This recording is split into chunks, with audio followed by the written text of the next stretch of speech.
أهلاً بيكي في همسات على الكنبة مع كليو، البودكاست اللي طالع من قلبي ومن كتابي مكسورة ناقصة بس كاملة. بودكاست مش هيقدم لك إجابات جاهزة، بس يمكن يفتح لك أبواب لأسئلة عمرك ما تشجعتي تسأليها. النهاردة هنتكلم عن أدوار اضطريت ألبسها قبل ما أعرف أنا مين أصلاً، عن إزاي النجاح بقى طريق للهروب مش حضن أرجع له، عن ليه إنك تقولي كفاية مش أنانية ده بقى ضرورة علشان تعيشي. اقعدي جنبي، خدي نفس عميق، خلينا ننسى دوشة الدنيا لحظة ونسمع مع بعض الصوت اللي جوه قلبنا بيهمس وبيرج بس محدش بيسمعه. مش فاكرة اليوم اللي كبرت فيه عشان مفيش يوم معين، مفيش خبطه، مفيش كبسه زر، كان اختفاء بسيط بس مستمر. اللعب راح، الطفولة اختفت، الخفة اختفت.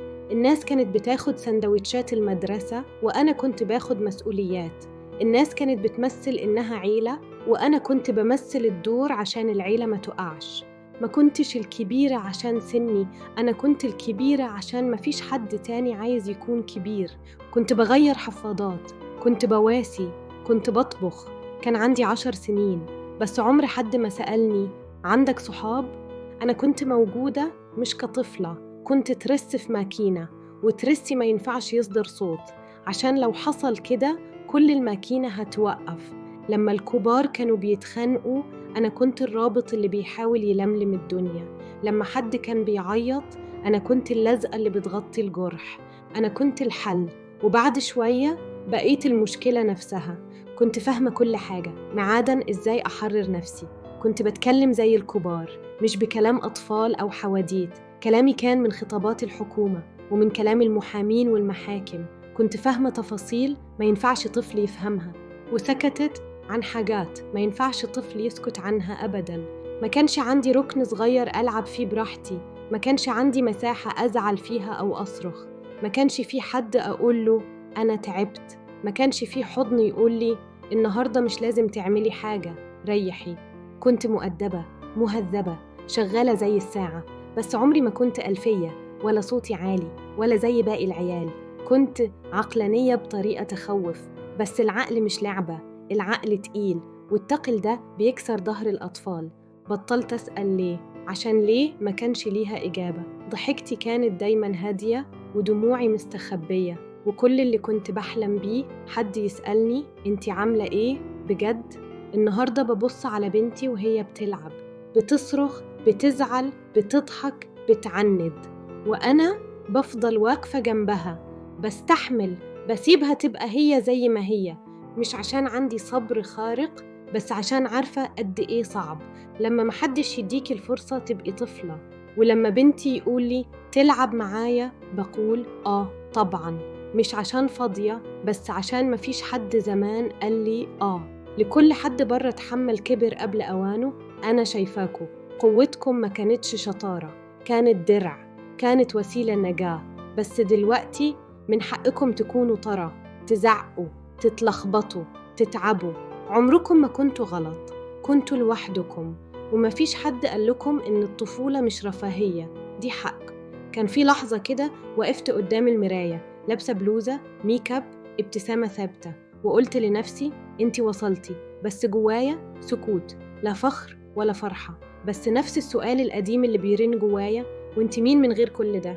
كنت خلاص طلعت لفوق، بشتغل ودرست ومسؤولة. للناس دي كانت حياة، بس بالنسبة لي كانت نجاة. في جزمة أنظف بس نفس الوجع. كنت بشتغل زي الساعة، لطيفة، مظبوطة، مثقفة، بقول الكلام الصح وبلبس اللبس المناسب. كنت جاهزة ألعب أي دور، المهم محدش يشوف قد إيه كنت تعبانة بجد. كنت ناجحة بس مش شبعانة من جوه. كنت ظاهرة بس محدش حس بيا. كنت بعدي في الأيام كأني ماشية في ممرات ضيقة، كله تمام، كله مقفول، بس من غير شبابيك، من غير هوا. وبعدين في يوم سألت نفسي إيه اللي هيفضل مني لو بطلت أشتغل؟ هل لسه ليا قيمة لو مفيش إنجاز؟ لو أنا بس موجودة؟ كنت بقعد بالليل مش بس بمسح المكياج، ده بمسح الوش اللي وريت بيه الدنيا، وببص في المراية وأسأل أنا مدرسة ولا بس بعرف أشرح؟ أنا أم ولا بس بعمل اللي عليا؟ أنا شريكة ولا بس بتأقلم؟ أنا فعلاً أنا ولا مجرد شكل اتبنى على الإنجازات؟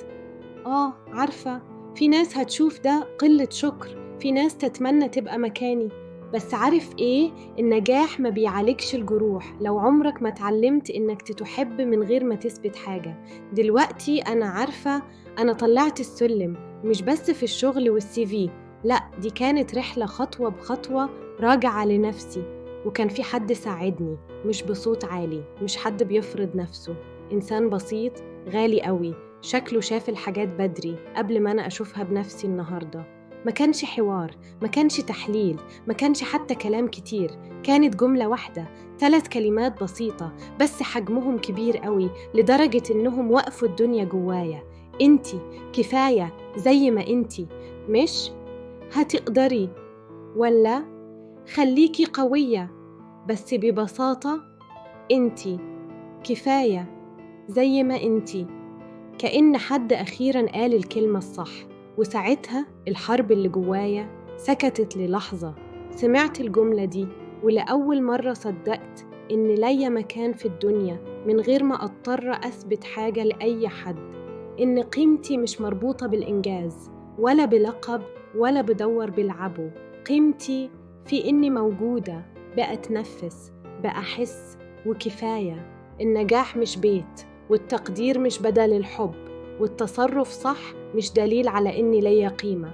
لفترة طويلة كنت فاكرة إني لازم أبقى باينة عشان محدش ينساني، أضحك عشان الناس تحبني، أثبت نفسي عشان أستحق الحب.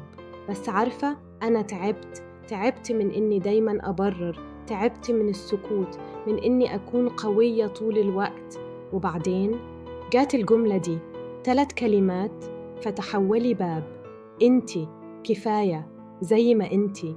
لا مدح ولا مواساة ولا حتى إذن، بس حقيقة واضحة ما ينفعش تتفاوض. ولأول مرة ما حسيتش إني غلط، ولا إني زيادة، ولا إني تقيلة على حد. كنت مظبوطة زي ما أنا، بكل اللي فيا، بكل اللي وصلت له، وحتى بالحاجات اللي ناقصاني. بدأت أشوف مش كل طلعة حرية، ولا كل قوة شفا، ولا كل تقدير يعني حب. اتعلمت ازاي أأدي بس معرفتش أعيش. كنت عارفة أشتغل، أتصرف، أتحمل، بس ما كنتش عارفة أحس من غير ما أتكسر. كنت متعودة إن الناس تحتاجني، بس مش متعودة إنهم يختاروني. وفي فرق كبير، فرق وجع. بس في المكان اللي كان ساكنه السكوت زمان، بدأت أسمع صوتي أنا، كان هادي بس حقيقي. وصوتي قال لي أنا هنا، هفضل، وليا قيمة حتى من غير تسقيف. كنت فاكرة طول عمري إني لازم أكون باينة علشان ما حدش يتجاهلني، أضحك علشان يحبوني، أثبت نفسي علشان يحبوني. وبعدين جيه الجملة دي، 3 كلمات زي باب مفتوح، انتي كفاية كده.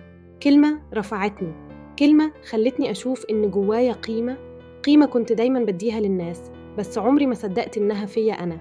بس عارفة إيه اللي حصل بعد كده؟ ضحكوا، مش معايا، عليا، قالوا دي اتجننت. بس علشان بدأت أصدق في نفسي. كنت قاعدة بكحل خفيف روج بني، مش حاجة ملفتة، بس محاولة أشوف نفسي، ألونها علشان ما كنتش بشوفها قبل كده.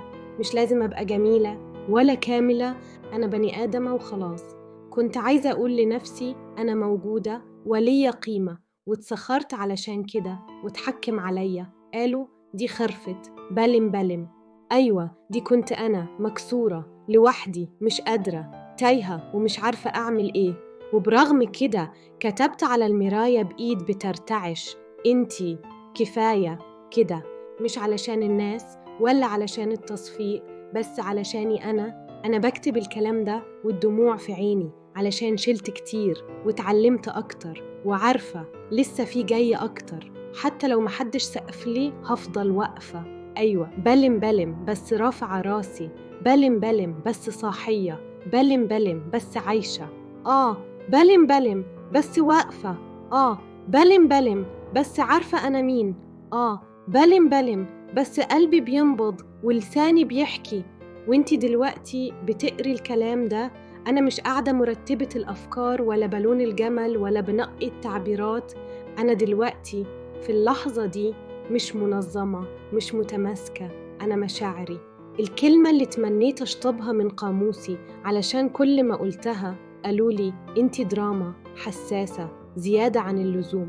بس مهما حاولت المشاعر ما بتتمسحش بزرار، مفيش باك سبيس بيمحي الوجع، مفيش ديليت بتخلص من الخوف. أنا بتعلم أسيطر على ردود أفعالي، أهدي، أتنفس، أبقى مقبولة للعالم حواليا. بس وأنا بعمل كده أنا بطفي نفسي، أنا ببقى نسخة باهتة مني، أهدى أكتم بس كمان أبعد عن نفسي. العلاج اللي مفروض يعلمني أعيش بقى في لحظات بيخليني أنسحب، مش من الناس، من جوايا. أنا بطفي نفسي علشان الناس ترتاح، علشان محدش يقول عليا تقيلة، مبالغة، مجهدة كتير. وفهمت الرسالة، والله فهمتها، إنه لما أبقى نسخة أخف الناس تسمعني أكتر. بس مش دي النسخة اللي عايزاها. أنا مش بس عايزة أعيش في العالم ده، أنا عايزة أعيش جوه نفسي كمان. أنا بحاول أرضي العالم وأرضي نفسي كمان، بس الحقيقة أنا بطلت أعرف أنا مين في النص. الناس شايفاني قوية، بس القوة دي مش اختيار، القوة دي كانت دايما درع، سلاح، رد فعل.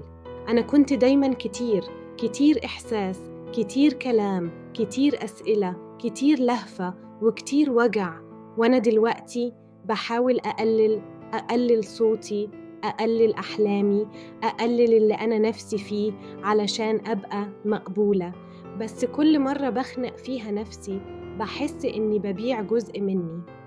بس مش بسهولة، في حاجة جوايا حتى وهي هادية لسه حية، صوت خافت بيفكرني كل شوية انتي كفاية، انتي مش زيادة، انتي زي ما انتي تنفع. أنا مش بلم علشان ضعيفة، أنا بلم علشان متدمرة من كتر الصمت، بس بتكلم، بتنفس، وبكتب، وبفتكر النسخة مني اللي زمان كانت عايزة حد يقولها أنا شايفك، أنا سامعك، أنا مصدقك.